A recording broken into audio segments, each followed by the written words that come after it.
گھڑی 10 بجا رہی تھی۔ ساری رات وہ آمنہ کے بارے میں سوچتا رہا، اس لیے وہ جلدی نہ اٹھ سکا۔ وہ باتھ روم گیا اور فریش ہو کر ناشتے کی ٹیبل پر آ بیٹھا۔ فارغ ہونے کے بعد وہ دفتر پہنچا تو پتہ چلا آج بلال آفس نہیں آیا۔ بلال کی طبیعت کچھ ناساز تھی۔ دفتری کاموں سے فارغ ہونے کے بعد وہ بلال کے گھر پہنچا۔ کیا بات ہے، آج آفس نہیں آئی؟ زمان نے کرسی پر بیٹھتے ہوئے پوچھا۔ بس کچھ طبیعت ٹھیک نہیں تھی، بلال نے بتایا۔ اچھا ایسا کرو کل بھی چھٹی کر لینا، زمان نے کہا۔ ٹھیک ہے، بلال نے اس باب میں سر ہلایا۔ اخبار میں اشتہار دے دو کہ پرسنل سیکرٹری کی ضرورت ہے، زمان نے کہا۔ ہنا جیسی پرسنل سیکرٹری؟ بلال نے ہنستے ہوئے کہا۔ توبہ توبہ، اللہ ایسی سیکرٹریوں سے جان بچائے، زمان نے کانوں کو ہاتھ لگایا تو بلال ایک بار پھر ہنس پڑا۔ اور تم سناؤ، تم سیر کے لیے کب جا رہے ہو؟ دیکھیں گے، جیسے شراجیہ بولے گی اسی حساب سے ہم پلان بنائیں گے۔ زمان جب گھر پہنچا تو شراجیہ گھر میں ہی موجود تھی۔ شراجیہ صبح تم کہاں چلی گئی تھی؟ زمان نے پوچھا۔ آپ کے لیے ایک سرپرائز کا انتظام کرنے گئی تھی، شراجیہ نے مسکراتے ہوئے جواب دیا۔ سرپرائز؟ زمان حیرانی سے بولا۔ کیسا سرپرائز؟ میں آپ کو کل بتاؤں گی، شراجیہ مسکراتے ہوئے بولی۔ ٹھیک ہے، مجھے یقین ہے تم مجھے اچھا سرپرائز دو گی، زمان نے مسکراتے ہوئے کہا، اور جواباً اس کی بیگم بھی مسکرا دی۔ دوسرے دن زمان سو کر اٹھا تو اس نے دیکھا شراجیہ بیڈ پر موجود نہ تھی۔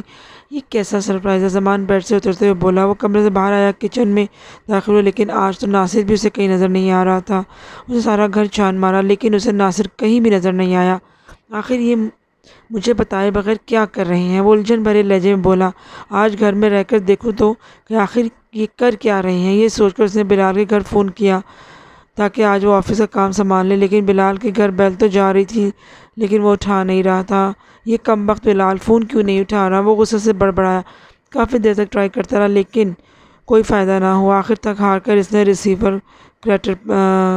کیٹل پر پٹک دیا اور کمرے میں آ کے بیٹھ گیا۔ زمان کے ذہن میں کئی سوالوں کی الجھن پیدا ہو رہی تھی۔ وہ پولیس اسٹیشن سے تو بآسانی رہا ہو گیا لیکن جو کچھ اسے وکیلوں نے بتایا تھا ایسا اس دن کچھ بھی نہ ہوا تھا، کیونکہ اس رات اسے ہنا کا ملازم کہیں بھی نظر نہیں آیا تھا، اور جبکہ ملازم کا کہنا تھا کہ زمان قتل کے بعد آیا تھا، اس کا مطلب ملازم جھوٹ بول رہا تھا، اور میں تو اس رات ہنا کے ساتھ ہی تھا اور صبح کو واپس آیا تھا۔ انسپکٹر کا بھی یہی کہنا تھا کہ ملازم اب اسے اپنے بیان سے پیچھے ہٹ رہا ہے۔ انسپکٹر کا یہ بھی کہنا تھا کہ سب سے بڑی الجھن یہ تھی کہ فنگر پرنٹس کی رپورٹس بھی آدھے گھنٹے میں بدلی جا چکی تھی، حالانکہ وہ آدھا گھنٹہ پہلے رپورٹ پڑھ چکا تھا کہ چاقو پر انگلیوں کے نشانات زمان کے ہیں۔ جب ملازم نے اپنا بیان بدلا تو رپورٹ بدل گئی، حالانکہ وہ انسپکٹر کی آنکھوں کے سامنے سے ایک سیکنڈ بھی ہٹا نہیں، یا وہ رپورٹ اس کی نظروں کے سامنے سے نہیں ہٹی۔ ایسی الجھن شاید کبھی بھی حل نہیں ہو سکتی تھی۔ پھر وہ اپنے بستر پر آرام سے لیٹ گیا اور جب گھڑی نے پر نظر ڈالی تو صرف ابھی 12 کا ٹائم تھا۔ یا آخر شراجیہ ناصر چلے کہاں گئے؟ اچانک اس کے ذہن میں آیا کیوں نہ ڈرائیور سے دریافت کروں، لیکن پھر اسے سوچ کر ارادہ ترک کر دیا کہ ظاہری بات ہے ڈرائیور بھی انہی کے ساتھ ہوگا۔ ایک بار پھر زمان سوچوں کے سمندر میں کھو گیا۔ ہیلو زمان! اچانک زمان کے کانوں میں ایک جانی پہچانی نسوانی آواز ابھری۔ زمان نے دروازے کی طرف دیکھا تو وہ حیران رہ گیا اور تیزی سے بیڈ سے اتر کر کھڑا ہو گیا۔ سامنے آمنہ شادی کے جوڑے میں ملوث کھڑی تھی۔ آمنہ تم؟ وہ حیرانی سے بولی۔ پھر اچانک آمنہ کے پیچھے سے مسکراتا ہوا بلال سامنے آ گیا۔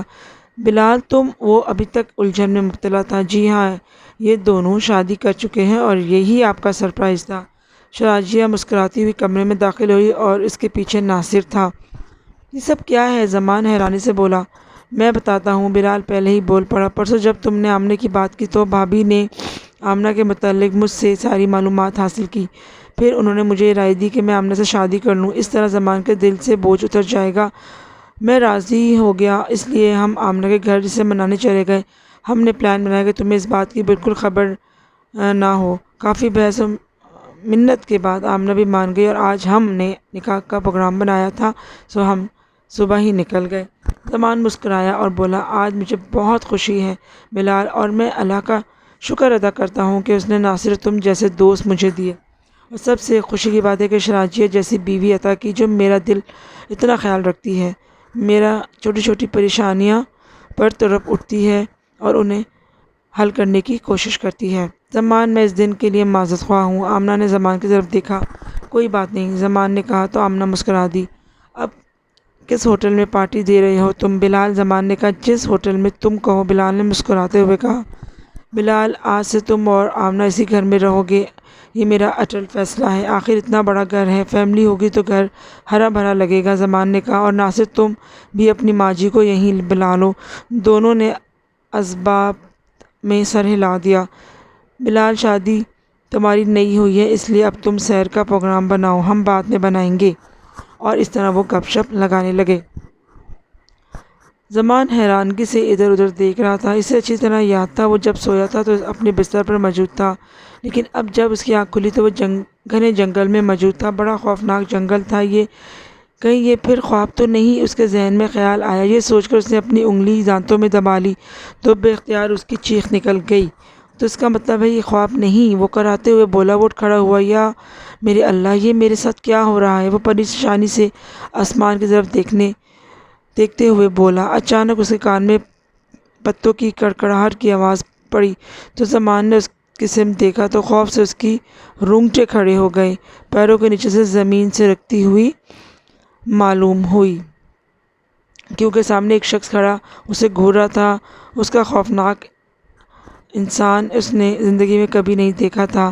اس کی ناک عام ناک سے کافی بڑی تھی، آنکھوں کی جگہ دو گھڑے تھے جن میں جیسے انگارے دہک رہے ہوں، نچلا آدھا ہونٹ کٹا ہوا تھا۔ آؤ آئی، وہ شخص چیخا اور غائب ہو گیا۔ اس شخص کو غائب ہوتے دیکھ کر زمان گھبرا گیا اور ایک طرف دوڑ پڑا، اور وہ بری طرح تیزی سے بھاگ رہا تھا۔ جب وہ دوڑتے دوڑتے تھک گیا تو ایک جگہ کھڑا ہو کر اپنا سانس بحال کرنے لگا۔ وہ اس جگہ سے کافی دور بھاگ آیا تھا۔ اس آدمی کا چہرہ بار بار زمان کے سامنے آ رہا تھا۔ وہ اتنا خطرناک ہونے کے باوجود زمان کو کچھ بھی نہیں کہہ گیا تھا۔ جس طرح وہ چیخا تھا اس کا ضرور کوئی مطلب تھا۔ زمان کو بھوک کا احساس بھی ہونے لگا۔ اچانک اس کی نظر درخت پر لگے سیبوں پر پڑی۔ سیبوں کا رنگ سرخ تھا۔ زمان کے منہ میں سیبوں کو دیکھ کر پانی آ گیا